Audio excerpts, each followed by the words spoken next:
Друзья, всем привет! С вами Михаил и компания ВТК Сервис. Сегодня мы находимся на фахверковом доме. Хочу вам показать, как мы монтируем коммуникации в таких домах, потому что там есть свои нюансы. Я думаю, что будет интересно. В доме у нас везде теплые полы.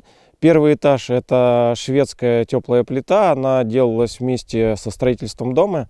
А на втором этаже у нас тоже теплый пол, который мы и смонтировали, плюс систему водоснабжения. Еще у нас появился тепловизор, и вставлю несколько картинок дома, чтобы посмотреть теплопотери какие на стеклах, потому что есть такое мнение, что фахверковые дома стеклянные и очень большие теплопотери. Но на самом деле это не так. Если применяются материалы, которые предусмотрены для строительства этого дома, да, различные, то в принципе теплопотери этого дома, они не отличаются от любых других, либо даже лучше. Я думаю, по тепловизионным снимкам мы сейчас посмотрим, это так или не так. Итак, мы находимся внутри дома. Здесь происходит сейчас отделка. В этом году у нас навалило прям снега много-много-много. Сейчас первый этаж подключен напрямую от электрокотла в котельной. Сейчас посмотрим, как это выглядит. Но в доме все равно немного холодновато. И ребята вот говорят, что сейчас там стоит температура 14 градусов. И были здесь и морозы, в общем-то.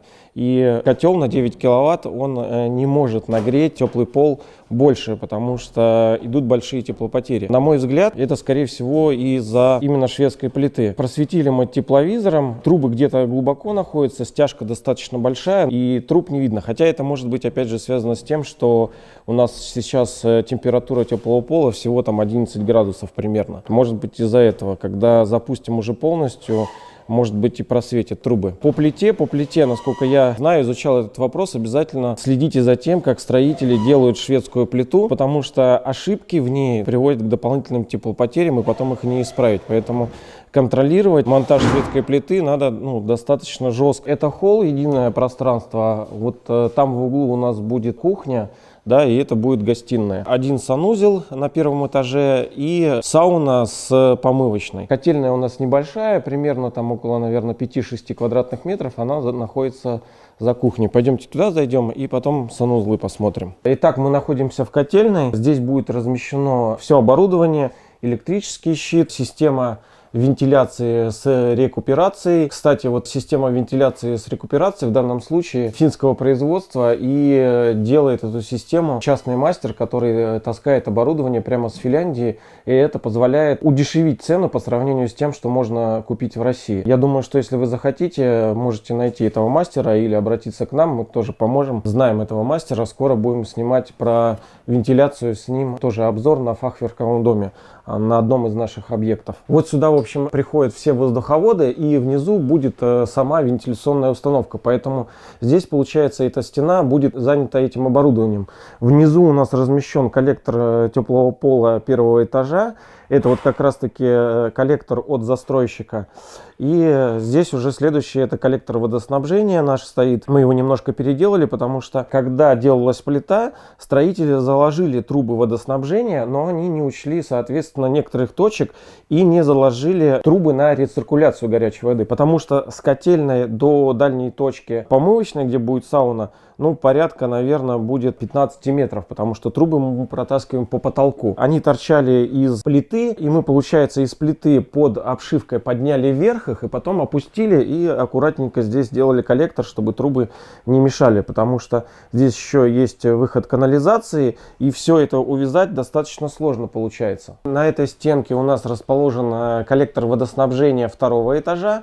И приходят трубы от теплого пола сюда, коллектора второго этажа, и трубы еще одного коллектора водоснабжения, который находится на втором этаже, далеко, в общем-то. Здесь еще пока картина, как это все обвязываться, непонятно будет. Я думаю, мы покажем, соответственно, в нашей группе, кстати, много актуальной информации у нас, поэтому, если вы хотите знать больше, заходите в группу ВК, смотрите. Там у нас очень часто посты выходят и много информации. Подключен временно котел Протерм, просто на гибкой подводке, на теплый пол, чтобы поддерживать плюсовую температуру. Здесь еще сложность в таком доме фахверком смонтировать канализацию второго этажа особенно. Потому что, как правило, на первом этаже выводы уже подготовлены, да, там немножко проще.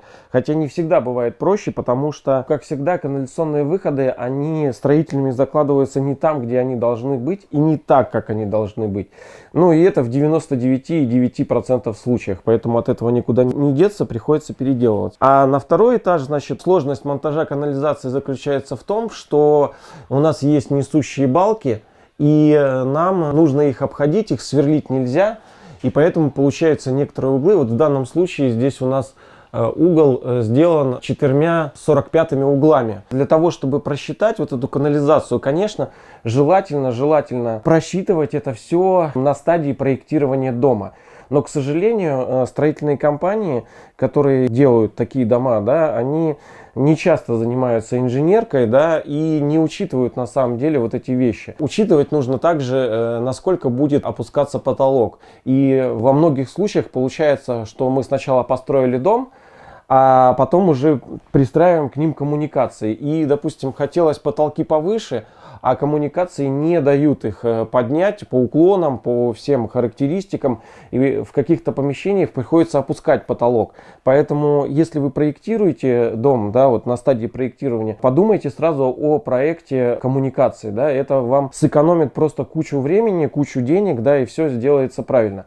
Особенно вот когда планировка дома, вот фахверкового, допустим, идет так, что у нас канализационная труба, которая идет на санузлы второго этажа, где-нибудь далеко от входа. Нам нужно соблюсти уклон, а у нас этого не получается. И начинается вот это вот придумывание, как решить эту проблему. Где-то, может быть, даже используем трубы не 110 диаметра, а 75, американский, грубо говоря, стандарт. Здесь у нас котельная пока в процессе подготовки. Чуть позже мы будем здесь все монтировать и увязывать оборудование. Пару слов о шведской плите забыл сказать. На самом деле, я не считал пока, но надо на самом деле посчитать. Шведская плита позиционируется строителями, типа вы туда все коммуникации заложили, и потом вам не надо ничего делать, вы экономите и так далее, и так далее. На мой взгляд, это не очень хорошее решение, потому что, когда делают просто плиту и потом укладывают, как обычно, классический пенополистирол, там в один слой хотя бы, в один или в два слоя, и сверху теплый пол, то тогда заложить коммуникации и исправить вот эти косяки какие-то строительные гораздо проще. И сама плита, она будет греть эффективнее, тепло вниз не будет уходить. Посмотреть ролики нашего коллеги, канал про теплопол, Сергей Пискарев, он там делает расчет, я ссылку на этот ролик оставлю в описании. Если мы укладываем пенополистирол высотой, экструдированный пенополистирол высотой 50 мм, то у нас теплопотери вниз, по-моему, там 16%.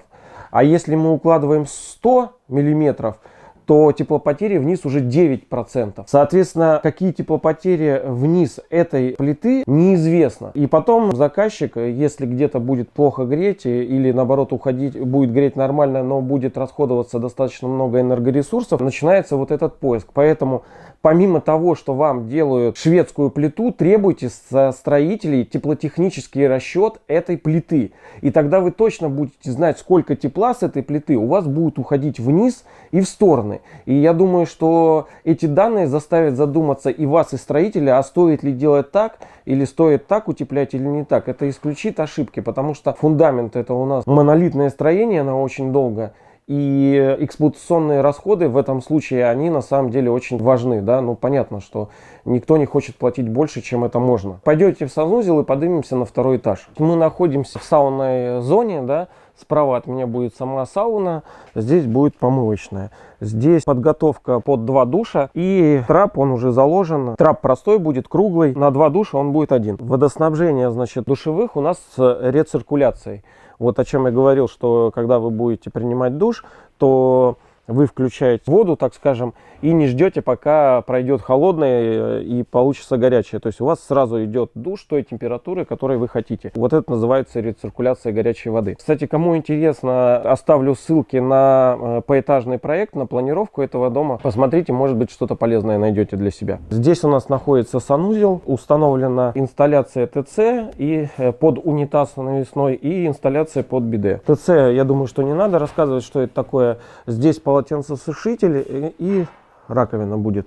Простой санузел первого этажа. В принципе, по первому этажу, наверное, все. Пойдемте на второй этаж. По второму этажу, значит, вот смотрите, здесь открыто перекрытие у нас. Получается, второго этажа. Сверху лежит фанера. Дальше здесь нам нужно было вывести уровень с уровнем окон. И поэтому у нас получилось достаточно большое расстояние, которое нужно поднять. И для того, чтобы, соответственно, стяжка была 5-7 сантиметров, уложен пенополистирол, пеноплек высотой 3 сантиметра. Это на самом деле хорошо, что так получилось, потому что именно в этот пенополистирол мы врезали трассы, которые идут. И теплый пол, он получается как бы на одной плоскости, без пересечений труб, и поэтому его можно сделать максимально низко, так скажем. Если не получается положить пенополистирол или поднять полы, то тогда уже проектируется теплый пол и водоснабжение таким образом, чтобы трубы не пересекались, и это сложнее получается. Здесь получается у нас второй свет, гостиная, узкая дорожка на балкон, это получается общий коридор такой. И здесь 3 комнаты. В каждой комнате есть свой санузел. То есть на втором этаже мы имеем 3 санузла. Эта комната и этот санузел, он самый дальний от котельной получается.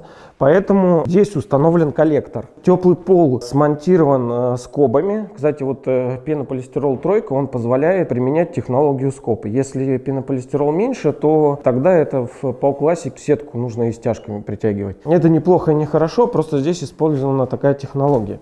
Вот по стяжке, когда мы привязываем высоту стяжки, да, мы вот здесь как раз-таки опираемся, что чистовое покрытие подойдет где-то под вот эту балку, где установлены окна. Поскольку этот санузел у нас самый дальний, сюда приходят 3 трубы, холодная, горячая, и рециркуляция пошла обратно. Коллектор стоит над инсталляцией, и при отделке, соответственно, это зашьется, и здесь будет скрытый лючок. Здесь будет стоять ванна, раковина, полотенцесушитель, и инсталляция. Здесь еще интересно, вот этот санузел получился. Здесь очень высокие потолки. Потолки получается около 4 метров. Необычный санузел, нестандартный, но в принципе прикольно получилось. Пойдемте во вторую комнату и санузел, где у нас расположен сам коллектор теплого пола. Здесь вот в этой комнате у нас 2 контура. И смотрите, тоже очень важный нюанс. Контура двойной улиткой наматывается. То есть первая улитка, она идет около окна, и она идет с учащенным шагом. А потом, так скажем, монтируется основная улитка. И это позволяет немного увеличить теплоотдачу теплого пола именно у окон. Это тоже такой важный нюанс, и лучше его придерживаться, потому что в итоге это компенсирует теплопотери от стекла. Для этого нужно опираться на теплорасчеты. На втором этаже у нас везде будет автоматика теплого пола. Здесь будут установлены термостаты по воздуху в каждой комнате. Для этого у нас проложены провода 3 на 0,75 для подключения термостатов, и провод идет от места установки термостата к коллектору, где будет смонтирована колодка для управления теплым полом, и там же будут сервопривода на коллекторе. Коллектор, в общем-то, утоплен в стену. Здесь получается 2 санузла от этой комнаты, это один, и за стенкой у нас получается второй санузел. Поскольку конструкции будут каркасные, здесь достаточно удобно разместить какое-то оборудование, в данном случае коллектор теплого пола. Котельная находится внизу под вторым санузлом, поэтому трубы здесь недалеко вести, но тем не менее установить коллектор именно на втором этаже, а не на первом, потому что если мы, допустим, в газобетонном доме можем перевернуть коллектор и шлейфом наверх смонтировать теплый пол, то здесь из-за балок это достаточно проблематично, поэтому в данном случае это решение, оно лучше. Еще забыл сказать, что в каждом санузле у нас будет гигиенический душ, но гигиенический душ у нас будет обычный, то есть подготовка идет под обычный смесительный кран. Межосевое расстояние между розеток 15 сантиметров. В общем-то, здесь все. Ничего такого необычного нету. Значит, и последняя комната у нас самая большая, хозяйская комната. Здесь присутствует кладовое помещение. и санузел. Но они примерно одинаковые, санузел немножко побольше. В санузле у нас будет двойная раковина, инсталляция подвесной унитаз с гигиеническим душем, полотенцесушитель. И будет здесь еще душевая кабина строительного исполнения. Здесь у нас установлен трап тоже ТЦ, щелевой большой. В таких санузлах на втором этаже нужно изначально еще предусматривать, если вы хотите душевую кабину, чтобы она помещалась, потому что очень часто у нас бывают такие ситуации или обсуждения. Душевую кабину планируют ближе к внешней стене, и отделка потолка косовая, да, получается, она очень большая, это не учитывают, и душ не влезает, да, и приходится потом переделывать. Поэтому этот нюанс тоже при планировке сантехприборов нужно учитывать.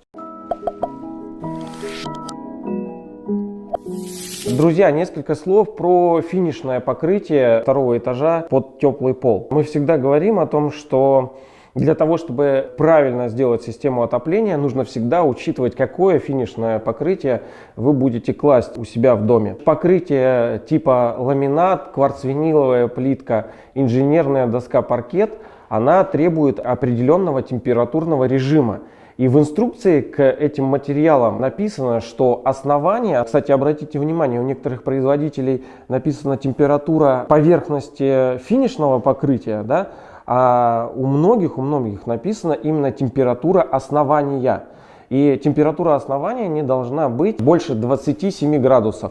Ну, в некоторых инструкциях я видел до 29. Что это означает? Это означает, что если температура основания у нас 27, то температура финишного покрытия будет на 2-3 градуса меньше. При таком раскладе теплоотдача от этих покрытий, она будет меньше, чем это нужно.